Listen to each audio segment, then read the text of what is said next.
iLearner. Learn today, lead tomorrow.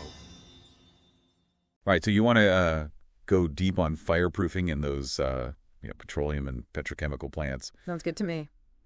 Specifically, you're looking at API Recommended Practice 2218. Yeah, a lot of good stuff in there. A lot of good stuff in there, and that's what we're diving into today. Just a heads up, though, this is your personalized deep dive. So Nice. we're in the points you're interested in, but it's not a replacement for actually reading through the document yourself. Yeah. And then applying that knowledge, with some good old-fashioned Absolutely. engineering judgment. Context is everything. Context is everything. Yeah. Okay, so let's set the stage here. Imagine a fire breaks out Oh, boy. at your plant near a process vessel. Okay. When you think about fireproofing, what's the first thing that pops into your head? Well, I think the first thing that comes to mind is that, the goal of fireproofing isn't necessarily to make things completely immune to fire. Okay. It's more about buying time. Buying time. Okay, I could see how that's valuable. Right. But in these, pretty high-stakes environments, Right. why is that so crucial? I mean, wouldn't you want everything to just be completely fireproof? Well, you would think so. But even with the best fire suppression systems in place, you still need time to react, Okay. to actually get in there and do something about it. Those extra minutes or even hours that you gain from good fireproofing could allow you to, shut down systems safely, Okay. isolate those fuel sources so the fire can't spread, deploy your emergency response teams, get people safely evacuated. Yeah. All those things that can take a bad situation and stop it from turning into a complete disaster. Right, because in these plants, a small fire Yeah.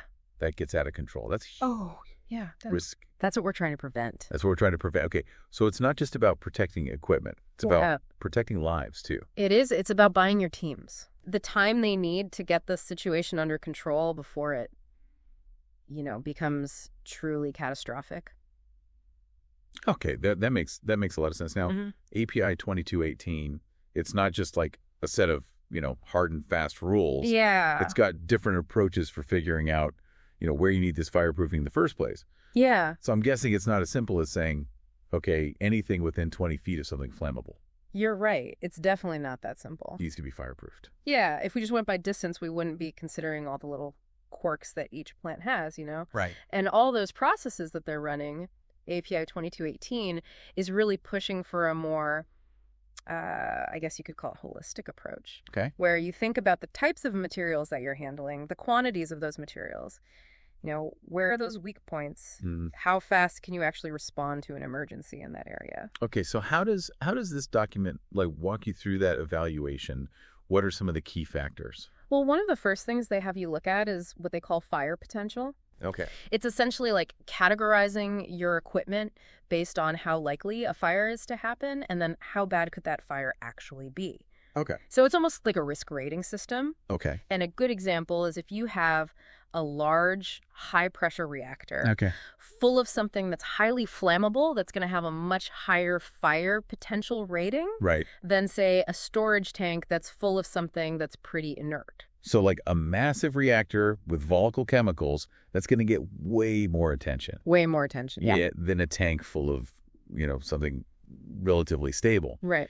But even with that reactor example, Yeah. there are a lot of variables that can come into play. Oh, absolutely. That's where it gets interesting. Okay. You have to analyze all the different scenarios. What if this happens? What if Right. that happens? One thing to consider is release rates, like a pinhole leak versus a pipe completely rupturing. Totally different. Those are two very different scenarios. Yeah. Drainage is another big one. Can you contain a spill if something does happen? Or is it just going to flow right towards other equipment? Causing a bigger problem. Exactly. Potentially making the fire much worse. And then finally, you have to think about how quickly you can actually intervene. Okay. How fast can you isolate that fuel source? Right. How reliable is your fire suppression system? So there's a lot of what if thinking. There is a lot of what-ifing, and to help you sort of visualize all of that, API 2218 brings in this concept called the fire scenario envelope. Okay. I've heard that term before, but I don't know if I fully grasp it. Okay. Can you kind of break that down in a practical sense? Yeah. Imagine you have a piece of equipment, And then picture like a balloon expanding outwards from that equipment. Okay. That balloon, that's your fire scenario envelope. It's basically the zone where a fire could realistically cause serious damage. So it's like the boundaries of a worst-case scenario. Exactly. And the size and shape of that envelope, that's determined by a few things. The fuel source, how much of it could be released, Right. and then the surrounding environment itself. Okay, that's a good visual. So API 2218, does it give you like any starting points for this? Yeah, they do. Actually, in Table 1, they give you some initial dimensions for that fire scenario envelope based on different types of equipment. Okay, so that's at least a good It's a good place to start. starting point. Yeah. But I'm guessing those are not one size fits all. Definitely not. You always have to tailor that fire scenario envelope to your specific plant layout. And you have to think about things like drainage elevation, wind patterns, even the presence of other flammable materials nearby. So if you have a piece of equipment that's up on a platform, Yeah. you'd have to think about, okay, what if something spills? Does it pool up there? Right. Does it create a bigger hazard up there? Right. What if that platform's near a slope? Is that going to flow downhill and, Spread even further. spread even further? Okay, so this is painting a really clear picture in my mind of how you would approach this in a very Yeah. systematic way. Yeah. And once you have that picture, you can start to figure out how much protection you actually need. And that's where fire resistance ratings come into the picture. Right. So now we're talking about how much heat can a material actually withstand Exactly. before it fails. Got different fireproofing materials. They have different fire resistance ratings. And these ratings are determined by, standardized tests. Okay. Essentially, they simulate a fire in a controlled environment, and they see how long that material can protect whatever's underneath it. And I'm guessing a higher fire potential means you need a higher fire resistance rating? Absolutely. The idea is to match the level of protection to the level of risk. Makes sense. And again, API 2218 gives you some good guidance on typical fire resistance ratings for different equipment in Table 2, but There's always a but. there's always a but. Even the best fireproofing material, if it's not installed, right? It's useless. It's not going to do its job. And here's another thing to keep in mind. Those fire resistance ratings, they're often based on tests that use a standard steel column as a reference point. So if you're protecting something that's made of a different type of steel or it's a different shape, you might need to adjust that rating. So it's not just about picking a material with a certain rating and saying, okay, we're good. No, you really have to consider the material, the shape, the environment, Yeah. and how well it's installed. So it's much more involved than I initially thought. Yeah. But I'm starting to see how all these pieces fit together now. Yeah. API 2218. I know it goes beyond just, the structural steel. Right. It covers things like your electrical systems, pneumatic and hydraulic lines, even those emergency valves. Mm-hmm. Why is it so important to protect all those systems as well? Because those are the systems that you need to control a fire, and keep it from spreading. Right. Imagine you have a fire and you need to shut something down quickly or isolate a fuel source. Right. If your electrical system is fried, you're in trouble. You can't do anything. Same with those emergency valves and the systems that operate them. They need to be protected too. So it's not just about keeping the building from collapsing. It's about keeping things functional. Yeah, you want to be able to stay in control even when you're in the middle of a fire. In a fire. And those systems, those emergency systems, Are essential. those are your lifeline. So API 2218 gives you a way to think through these scenarios and make sure your fireproofing strategy is really well thought out. It's about making sure you've covered all your bases. This has been a really great look at the practical side of this. Yeah. I feel like we've only scratched the surface, but I'm starting to understand the complexity of all of this. We definitely have. And one area where it gets really complex is when you're actually choosing the material. Right. Because there are so many options. So many options. And each one has its own pros and cons. Well, lucky for us, we have more time to dig into this. We'll be back to tackle that whole material selection We'll dive into the nitty-gritty. challenge in the next part of this deep dive. Welcome back. So we've covered why fireproofing's so important, right? And how API 2218 helps us figure out where we need it. Yep. Got our fire scenario envelope all mapped out. Right. We know what kind of fire resistance we're aiming for, but Yeah. now you've got to actually pick the stuff, Yeah. the materials. And that's where it gets tricky, I bet. It can be. There's just so many options out there. Yeah. And they all have their strengths and weaknesses. So before we even jump into the specifics, Sure. can we walk through some common scenarios Absolutely. you might find in a plant Hmm. and how this document kind of guides your thinking? Okay, so let's say you've got a multi-level structure. Okay. Something like a distillation column with different pieces of equipment at various heights. Okay. Some of them might be really susceptible to fire, others not so much. Yeah. What's your first thought when you're thinking about how to fireproof that thing? Well, I'd want to make sure that even if a fire starts, like, way down at the bottom, Yeah. it wouldn't, take down the whole structure. Right. So you'd probably want to fireproof those vertical supports all the way up. Exactly.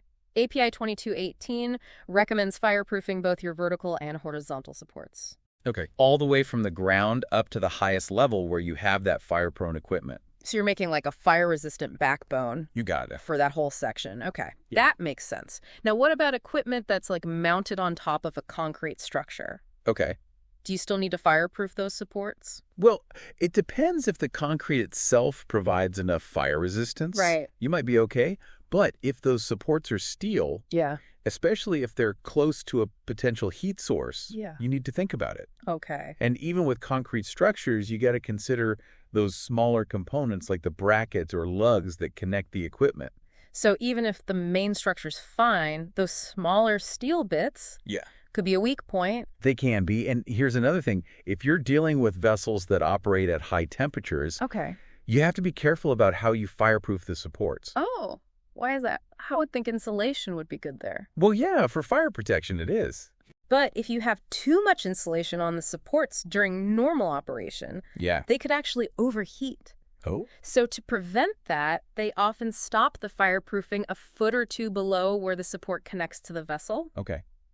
and they cover that bare area with a different type of insulation that can handle the heat. Interesting. So it's those little details Mm-hmm. that you got to pay attention to. Absolutely. Okay, let's talk pipe racks. All right. You see those everywhere in these plants, carrying all kinds of flammable stuff. You do, and they're often elevated, which just adds another wrinkle to the whole fireproofing thing. Right. I'm guessing you want to make sure those pipe racks don't collapse in a fire Oh, yeah. and then spread the flames even further. Exactly. So if that pipe rack is within a fire scenario envelope, Mm-hmm. API 2218 says you generally want to fireproof those vertical and horizontal supports up to the first level, especially if the pipes have flammable liquids or gases in them. Makes sense.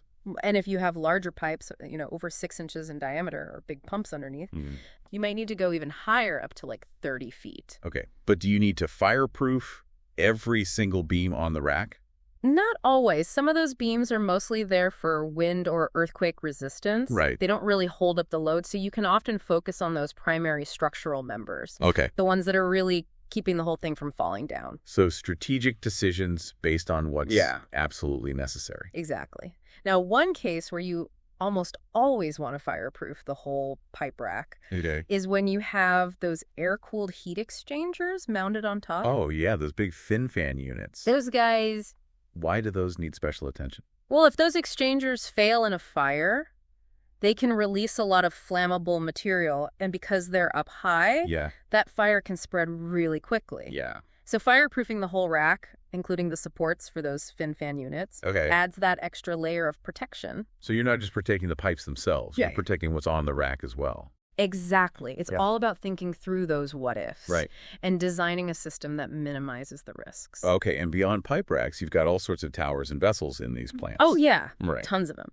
And fireproofing their supports is crucial. Okay. Whether it's a tower standing on legs, a vessel on a skirt, a horizontal exchanger on saddles, you got to think about how to protect those supporting elements. I'm guessing the details there are going to vary a lot. They do, depending on the design, the size of the equipment, how much fire resistance you need. Yeah. API 2218 has guidance for all sorts of situations, but you always got to assess things on a case-by-case basis. This is all starting to click for me now. It's like this giant puzzle where you have to consider all the pieces It's kind of like a puzzle. and how they interact. Yeah, and don't forget, fireproofing's not just for those big structural elements. Right. We still got to protect those critical systems we talked about earlier. Right. The electrical power, the instrument cables, All those things. pneumatic hydraulic lines. Exactly. You can't just use the same stuff you put on a steel beam on those systems. It just won't work. So what do you use then? Well, for electrical systems, you might use fire-resistant cabling, Okay. special enclosures, or even fireproofed cable trays. Okay.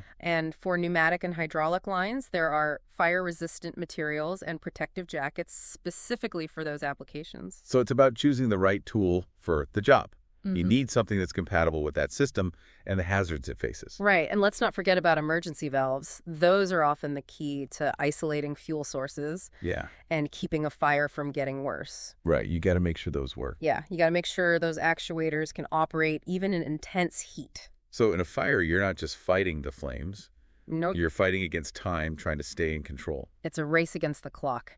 And those emergency systems, They're critical. those are your lifeline. And API 2218 helps you think all this through. It does. It helps you make sure your strategy is comprehensive. I feel like we could talk about this all day. We could. This is a lot to take in. It is. But it's really eye-opening to see the practical side of fireproofing like this. Absolutely. And one area where it gets especially complex is choosing the right materials. Oh, boy.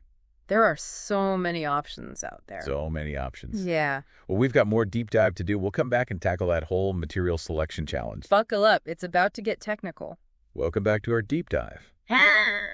All right, so we've talked about why fireproofing is so important, how to figure out where you need it. Right. And now we're getting to the good stuff, the materials themselves. Yeah, this is where it can get a little overwhelming, honestly. Yeah, I bet. There are just so many different fireproofing materials out there. I'm ready to get into the nitty-gritty. All right, let's do it. Where do we even begin? Well, a good place to start is with the main categories. You know, you've got your concretes, both dense and lightweight. Okay.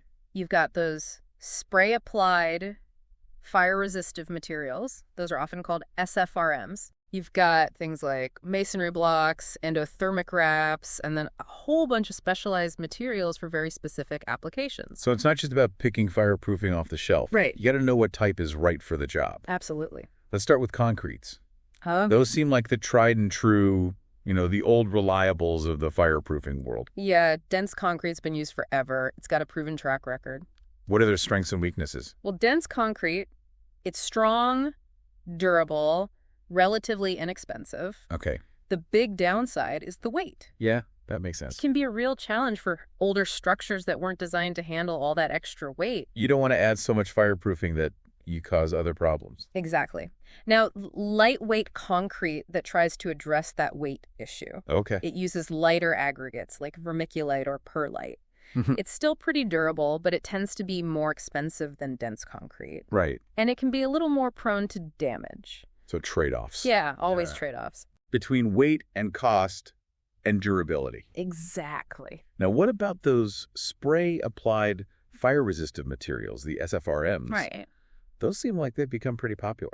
They have. I mean, spraying just seems so much easier and faster than pouring concrete, right? Right, but I'm guessing there are different types of SFRMs, too. The two main types are cementitious and intumescent. Okay, cementitious sounds like cement. Yeah, they're basically like thin, sprayable versions of concrete. Okay. They offer good fire resistance and durability, Okay. but they can be prone to cracking, especially in harsh environments. Got it. Now, intumescent SFRMs, that sounds a little fancier. Yeah, it's pretty cool stuff. Intumescent materials, they actually expand when they get hot. Really? Yeah, they form this thick insulating char layer that protects whatever's underneath. So they puff up and create a barrier. Exactly. It's pretty amazing. That is amazing. What's the catch? Well, they do tend to be more expensive than those cementitious SFRMs. Okay. And they can be a little more sensitive to moisture and how they're applied. If they're not applied just right, they may not expand properly when you need them to. So more specialized, but potentially very effective. Exactly. Now, we mentioned masonry blocks earlier. Are those still commonly used?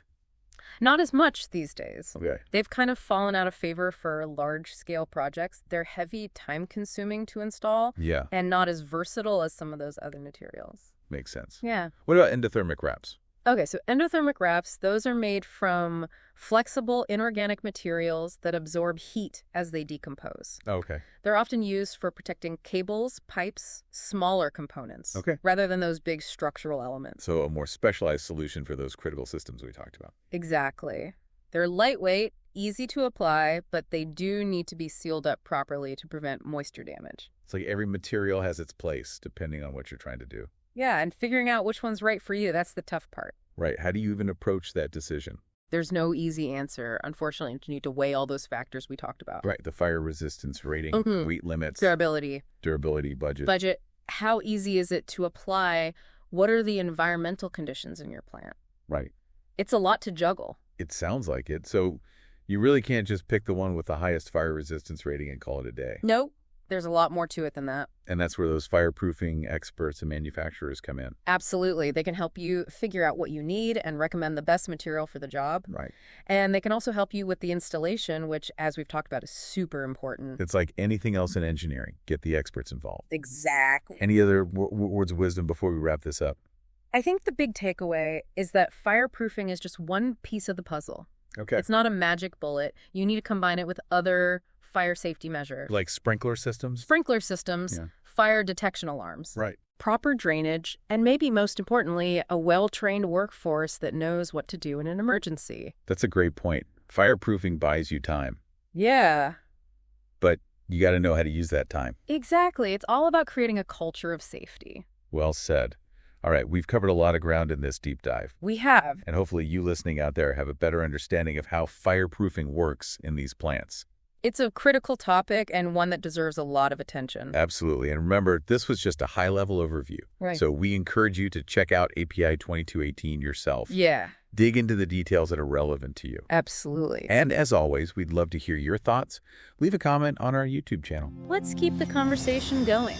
And until next time, stay safe and stay curious.